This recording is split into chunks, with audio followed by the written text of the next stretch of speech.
welcome to Ampt Biking. This is Matthew again, and wanted to talk to you a little bit today about equipment.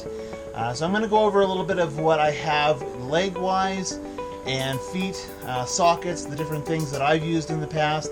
I'm also going to go over some bike equipment that I use for riding, and the bike I have. So please stay tuned. I'm going to do this one-legged. So I have all my legs here on a table that I wanted to show you. So I'm going to start off with my everyday walking leg. So this is my new walking leg. I just got this last fall. As you see, it's got the Ampt logo on it. It's a fill-hour foot, the Wave foot. I love this leg. This is actually one of the best legs I've had so far. It is very light. You can see that it is a non-soft sleeve on the inside. I have the custom logo put on. And then on the front, I have them put on a heavy-duty tread sole to kind of protect the leg from everyday knee impacts. We're going to start off with my everyday walking leg. You can see that it's got the Ampt logo on it, custom design. I have got a fill-hour Wave foot on here with a cosmetic foot shell. I really don't like the cosmetic foot shell, but really not much of a choice at this point. You can see I've had them put on a custom rubber tread across the front of the leg. I have them put this on so that when I drop down to my knee or whatever I'm doing work, it won't damage the socket and it won't scratch it up and make it look bad. Just something that I had done with my riding leg some time ago, and I prefer it. You can see it's a hard shell on the inside, cut down pretty low so that I have good flexion at my knee. The inside is a pin and sleeve design. I'm using the Willowwood Alpha design sleeve with this, with the pin. I prefer the internal pin and sleeves. It just makes it easier when it comes to being active. I don't have to worry about damaging the sleeve in any way. I've gone with a black foot sock. These are the fiberglass foot socks. They've just come out these in the last couple of years, and I'm trying to get away from the white ones because they just get disgusting and destroyed. The next leg I want to show you is the last leg I had. This is a leg that I got made in Oregon from Spectrum Prosthetics and Orthotics, who are one of our sponsors. Derek is a great guy and great prosthetist. And so when we designed this one, we used a blue and black woven carbon graphite, and we went ahead and again put on that rubber cover on the front for protection to the socket. You can see that we're missing the pin connector here. We've had some issues with the spring. I've got another leg here. I'll show you how that looks. While it's nice, you can't accidentally bump it or anything like that. It's not as durable. So this was my last walking leg. I've taken the foot off of this, and this is the old foot that went with it. Again, this is a good running foot here. It's got a split keel on the back. Again, a fill-hour. I really love the action of this leg, this foot system. It gives good energy return, allows you to get good walking and running. So again, I like this one here. This is the leg previous to the last one I showed you. There's the locking mechanism I was talking about. This one just flips up as you come up and you pull this up, and it will disengage the pin in the bottom. The issues we're having with this is that the spring deteriorates over time, and you can't get a good lock with the pin and sleeve. As you can see, this carbon graphite is beat up pretty good. This is one of the older versions where I had not been putting on the rubber tread on the front for protection, and one of the reasons why I went ahead and started to laminate the entire front of my sockets with this. This particular leg I'm in the process of turning into a shower leg. I've taken the foot shell off. This is an older walking foot. I don't particularly like this one. There's not a lot of action in it, and it's fairly heavy.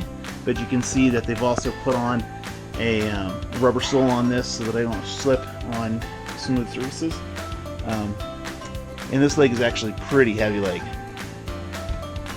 So this leg we have over here, this is my old shower leg, an old socket that I used to use.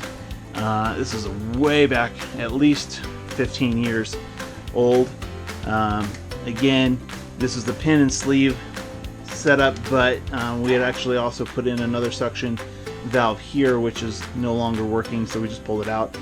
I use this for the shower leg because there's no internal liner. There's nothing really to get damaged other than corroding the heck out of the metal here, which I've done, and I actually cannot get this foot off. You can see this is a split keel foot as well, and we put a tread on this also so I don't slip. But I would like to eventually use this socket for my shower socket and replace the foot with the foot from this other leg here. The sleeves that we used for these other ones, these are again Willowwood Alpha design, but this one is a mineral gel based sleeve. I love these. They're custom made for me specifically. They do a scan of my stump and make them.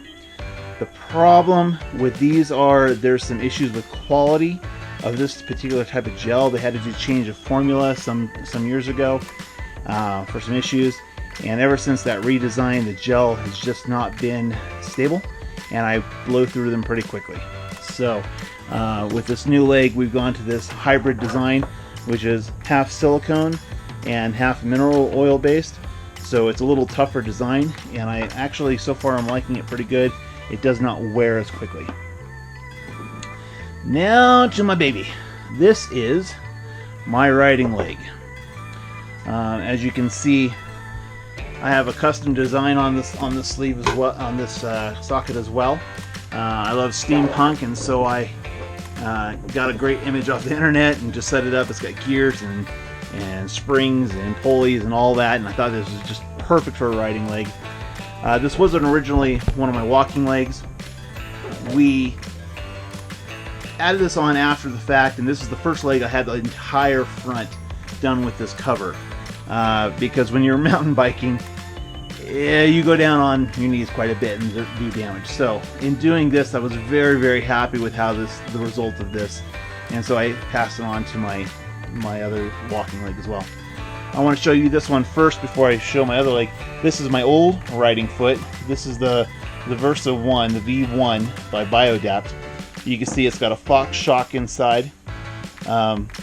It's only a few inches of travel, and I unfortunately don't have the leverage to push it, but as you impact something with your toe, your foot, this shock will come up and it'll pivot at this point here, and it'll just take that impact on your toe when you're riding your bike, so that it just kind of smooths everything out.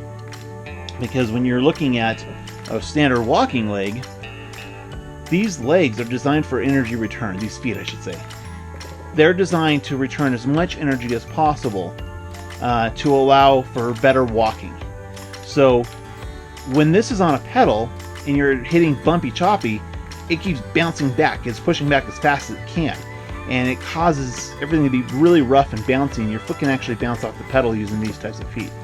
So when I found this foot by Mike Schultz over at Biodapt, and this design is actually designed for energy absorption, so every time it impacts, it soaks that and then slowly returns it.